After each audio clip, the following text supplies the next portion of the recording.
This was in an institutional unit for people with developmental disabilities in a psychiatric hospital. We came back and did a self-assessment, and we closed that unit. And another thing, which I don't know, we actually did all lose our jobs. But we looked at the thing and we said, this is horrible, and it was closed. So the history, for me too, goes back to the importance of passive normalization. But then to get more into what I'm supposed to be talking about, the other thing that John and I started to notice as we were doing this work with passive normalization was it was great at talking about what you don't want, but what do we want was different. And that's when we came up with the 5 accomplishments and the 5 valued experiences that you have in your handout. These are the things we want more of. That's what this is good for. Passive normalization helps us really understand very well what we don't want, the things that are problematic. So we came up with these ideas, and so I've been involved since the beginning of many of these different types of planning processes. But the one that I'm really most excited about today is called, in your program, Pathfinders, or group planning. And a bit of the history about that. In 1996, Beth Mount had a grant in New York City to do training with teachers in high schools and adult service providers to teach them how to do personal futures planning. And she invited me to come. And what we would do is we would usually have 25 or 26 students from all 5 different boroughs of New York, bring them together. And at first, it was only going to be with the teachers and the adult service providers. And we said, no, we've got to have families. And people said, families won't come. They're not going to come. Well, we invited families, and of course they came and got really interested. But the purpose of that was to teach people about personal futures planning. But we did that for 6 years. And during that time, we had some people who were in it for the whole time. And one of the things that people loved the training. Everybody loved it. They didn't want to leave. They didn't want to take breaks. They really loved what they were doing. But I began to notice over time that very little was changing outside the room. And that the really good people who were teachers and adult service providers who were interested in this were actually going back to places that did not share the values, did not share what we were trying to do, and were finding it impossible to do what they really knew they should do. But families were making huge changes. People's lives were changing. And so I started thinking about the process, and I changed it into the way that I'm doing it today. And I do group planning with maybe 4 or 5 or 6 people, depending, where each person has their own group that they work with and do their plan, but you do it with all these other people. Does that make sense? So we do individual plans for 6 or 8 people. And the other things that I've changed about it is not part of the system. One of the things that I try very hard to do, because I see so many people who do not need the system who are stuck in it, who have so many things that they could be doing on their own or with their neighbors or in their community and don't get to because they are in the system. And every time, everywhere at least that we go, the system just gets in the way. So we're trying to see how far can we get just having people come and share. So some of the things about it that are important to me is we don't have facilitators for the groups either. For a long time, people said, people don't get plans because we don't have facilitators. I say, okay, why don't we help people not have to have facilitators? Except somebody facilitates from the front of the room, like me and one other person. But each group does its own graphics, does its own facilitation, and it's amazing what the graphics are that untrained people can do. So people at the end have experienced actually doing most of it, not being dependent on somebody else to figure it out. Some other things that have been important are, I think that families are absolutely necessary, but they're not enough. Because families know people deeply, but not necessarily very widely. So one quick example, in one of these groups we were doing, some parents who were divorced came, and who were talking about things. It turns out, if you ask the mother, does the son do the laundry? Or that came up some way. She says, no, he doesn't know how. And ask the father, oh yeah, he does it all the time, totally by himself. Well, and guess what? Both are true. That's not one is lying. It's like when he's with his mother, he doesn't do it. So having more people involved is really important. So we try to grow the circle all the time. One of the hardest things in the world to do is to get families to invite people. But once they do, the almost universal experience from people who have been invited is to say, I was honored. So having people there who are family members, having service providers but not in a service provider role. We don't do it during service hours. We do them on the weekends so that if service providers come, they have some commitment to it, that it's not part of their regular work schedule. And what we are finding, just a few things, and I know I'm probably about to run out of time. The other thing about this is that when we do it, we don't just do a planning meeting. It has to go for at least a year. Because the other thing I've discovered is I don't want to push people. I want people to come to the decision about what they want to do and what they want to take action on. So if we do the planning meeting, we get back together in 3 months and we talk about what's happened, what worked and what didn't since we got together, and then what are we going to do? Some people won't have done anything.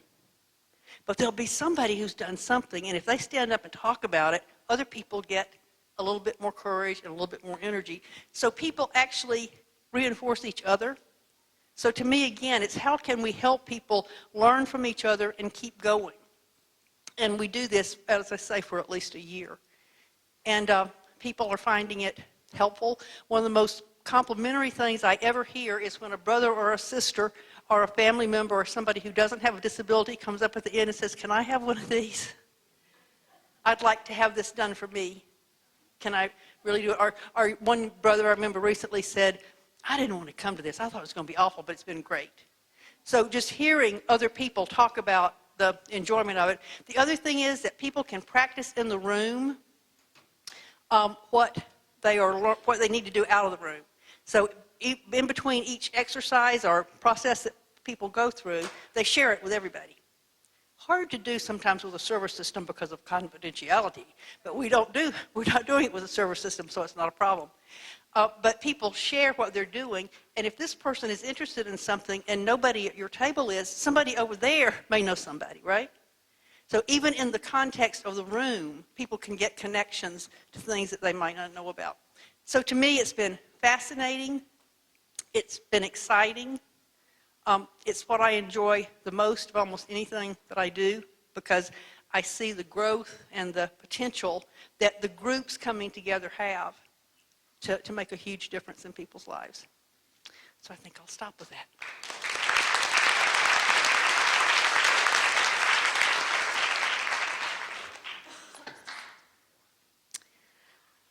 Why stories matter and the power of witnessing the unfolding of another person's story. I'm going to talk about this just in relationship, again, mostly to the group planning that I talked about before. And the group planning itself is one way for this to happen. When you're doing this over a year, people can actually watch and see what's happening to different people. And it's one of the things that many of the family members and community members who come say is really wonderful to them, is not just to be there with a person that they know, but to watch what's happening to this person over there or this person over there. So people can actually see the growth and the change that's going on with people. So being able to witness in that kind of way, I think, is hugely important. And this may be different for me than it is for other people, but mostly the stories that I'm really interested in are ones that help me do the group planning. And I try to pick stories that illustrate the different points that I'm trying to make as we go along. So if I'm talking about relationships, I'll try to tell a story of somebody that I know who has developed and grown in relationships. Or if we're talking about what works and what doesn't, try to illustrate that way. And one of the things I've had the opportunity to do, and for me it's very important, is to have people's story over years. And one other thing I will say, and it's one of the things I'm sorry about here, I don't tell stories without pictures of the people. And since we're not doing that, but having the pictures so that people see the person, their face, the people who are with them, I think makes a huge difference. So it's better if I'm talking about something, I'd rather the person be there to tell the story, the parent or the person with a disability, but they can't always be there. But I try to carry the messages that people have relayed to me and the stories that people have relayed to me as best I can to other people. So just a few examples. Mr. Rodriguez is a man who came with his daughter to one of the New York City things years ago. And one of the things he told us after about the first 6 months was when he came to the first meeting, he hated it. He thought we were crazy. All those things we were saying that people could do were totally impossible, and he was never coming back after the first meeting. Well, he did come back. And within about 6 months, his daughter had gone from coming into the room with him at the first meeting with her head down like this and him holding her hand, and she wouldn't sit down unless he told her to or stand up unless he told her to. At the end of the year, she was standing up in front of 150 people giving a talk about her new job that she had just gotten. But it really helped there because we could have Mr. Rodriguez come and tell that story, and Christina. They could come and talk about it and tell people. And then I tried to figure out, when they couldn't be there, how could I share that story with other people in a way that was meaningful. And having those pictures, I think, really made a difference. Another story, and again had pictures of this, but one woman, Valda, who was also in New York, her son Spencer has autism. And the principal of his school said he was the most seriously disabled person that he had ever met. And Spencer would do things like throw furniture out the windows of their 16th floor high-rise in New York City, and just all kinds of challenges and problems. But Spencer ended up with a job working and was one of the best employees that Kmart ever had, working in the shoe department where his obsessive-compulsive disorder was a benefit because he made everything very neat and everything worked. But some things that Valda said that really made a difference to me is we were going along, and she said, people have got it all wrong. People are telling me that you got to let go as a parent. She said, I don't let go of any of my kids. She said, you have to let grow. It's let grow, not let go. Well, that was powerful to me, and it seems to be to other people. The other thing Valda said that I like to share with people is she was very worried that Spencer, her son, who was very handsome but about 6'6", guy with a kind of funny gait, her biggest fear, she said, was that he was going to get shot on the streets of New York by a policeman. Because if somebody approached him, he might run, and he might look like he was drunk or something. And she said, coming to these planning sessions and doing all this work has helped me. And she said, the way it is for me now is that my hopes are bigger than my fears. She said, before, my fears have been bigger than my hopes. She said, my fears haven't gone away, but now my hopes are bigger. And to me, that was very powerful, again. So trying to share the power that other people have with others, I think, is really important.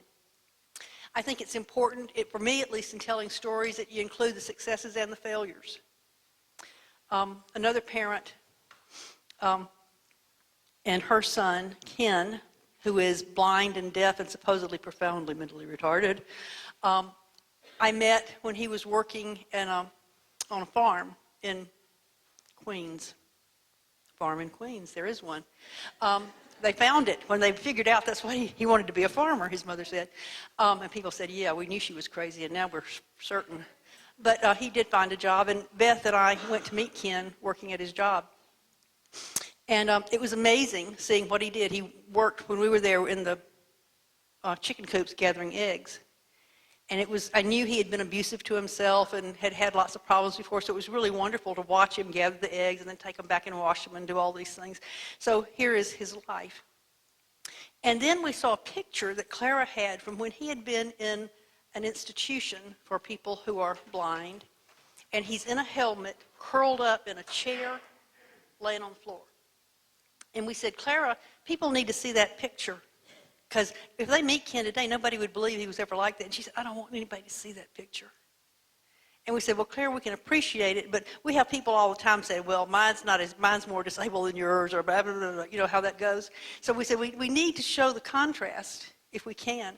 And she finally agreed to it. It's one of the most powerful parts of that story is to show Ken at the beginning, laying in that chair, curled up in a ball with his helmet on, and then show him working in the hen house, washing the eggs, weeding, watering the plants. So the part of this that goes back to the thing about failure. He was so successful, it was amazing. And then we heard Clara one day, Beth and I, talking about the group home she was trying to set up for him to live in when he graduated from high school. And Beth and I went back and we said, oh no, how can she be thinking about that? We need to talk to her about it. And we were both terrified to approach it. But we decided that Beth would do it since she knew Clara was with her more than me. And she talked to her, and Clara said, you know, I hadn't even thought that was going in a different direction. She said, I was just so busy doing this in one way and this in another. She said, how can I do that?